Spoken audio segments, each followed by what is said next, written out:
Brett Hudson. Thank you, Mr Speaker. I rise in support of the Patents, Trans-Tasman Patent Attorneys and Other Matters Amendment Bill.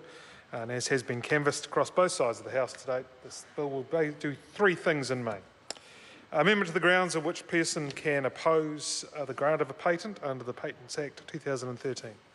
A single patent application process and a single patent examination process with Australia, which will be hugely beneficial not only for those that apply for patents in terms of time and cost savings, but it will actually save time and cost for the regulatory bodies also.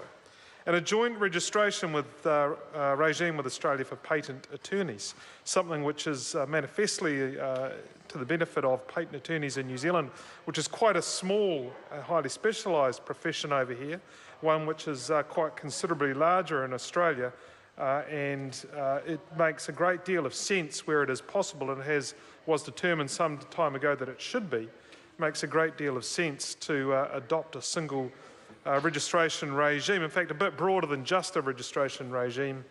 It also will adopt a single code of conduct and a single sort of a disciplinary code and approach also. I just want to turn for a moment to the part about the grounds of opposition to the grant of a patent. And Ms Curran kindly read to us from the Select Committee report from that Act when it was investigated. And I note that what she read was a point that people wanted to limit, or wanted to enable opposition to patents if there might be a situation where the granting of such could be deemed unreasonable or in fact not worthy. But in all that she read out to us, it didn't actually address the point that this amendment does, which is specifically to one and one only condition, which is that's known as the unity of invention.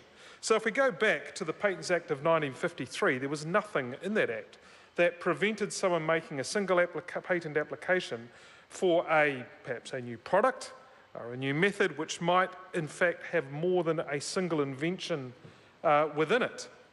And there was nothing, as read out in that report for the Patents Act 2013, which actually gave any indication that the committee, or in fact the minister who had introduced it, or the officials were deeply concerned about lack of unity. But there are some, I think this probably falls, Mr Speaker, into an unintended consequences thing, because what we are at risk of with the current provisions, with the where anything that can be shown to have a lack of unity of invention cannot have a patent approved, is that where someone has created, has innovated, and has this new product, and it has more than a single invention, they can only file an application for one of them. And in the meantime, they lose any rights to any second or subsequent innovation that might exist within that product. It doesn't seem to me to be a very sound way of helping to bolster and foster innovation in our economy today, by basically saying, if you do innovate, don't innovate too much, because you can have a little bit but not all of it. And so I think it's a very sensible thing that we're actually going to address what is clearly, by looking at the historical act, is clearly an anomaly. And as I reiterate, there was nothing in the Select Committee report from the Patents Act 2013 that indicated that lack of unity of invention was actually an issue. But the other part I want to touch on, Mr Speaker, is the single patent application process and the single patent examination process with Australia. Because one of the things that I think is quite telling in this is that about 95% of the patent applications that are filed in New Zealand have a corresponding application in Australia. But at the moment, they are filed separately, they are assessed separately, they are examined separately for something that ultimately is intended to have protection across both countries.